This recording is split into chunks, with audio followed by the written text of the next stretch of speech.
মেয়াদোত্তীর্ণ মশলা সংরক্ষণের দায়ে বগুড়া শহরের রাজাবাজার এলাকার জাহাঙ্গীর স্টোরকে ৫ লাখ টাকা জরিমানা করেছেন ভ্রাম্যমাণ আদালত। এ সময় ওই স্টোর থেকে প্রায় ২.৫ টন মেয়াদোত্তীর্ণ মশলা উদ্ধার করেছে সেনাবাহিনী।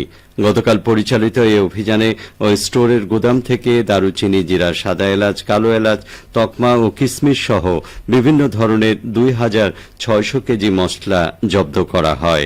এসব মশলার আনুমানিক বাজার মূল্য প্রায় ১০ লাখ টাকা। অভিযান পরিচালনা করেন বগুড়া জেলা প্রশাসনের এক্সিকিউটিভ ম্যাজিস্ট্রেট আব্দুল্লাহ আল মামুন। তার সঙ্গে ছিলেন ভোক্তা অধিকার সংরক্ষণ অধিদপ্তর বগুড়া জেলা কার্যালয়ের সহকারী পরিচালক মেহেদী হাসান এবং বাংলাদেশ সেনাবাহিনীর বগুড়া সদর ক্যাম্পের incharge lieutenant Fahad. Magistrate Abdullah Al Mamun বলেন, গোপন সংবাদের ভিত্তিতে অভিযান পরিচালনা করা হয়। উদ্ধারকৃত মশলাগুলো দীর্ঘদিন ধরে গুদামে মেয়াদোত্তীর্ণ অবস্থায় রাখা ছিল। এগুলো জনস্বাস্থ্যের জন্য মারাত্মক ঝুঁকিপূর্ণ, তাই এগুলো জনসম্মুখে ধ্বংস করা হবে।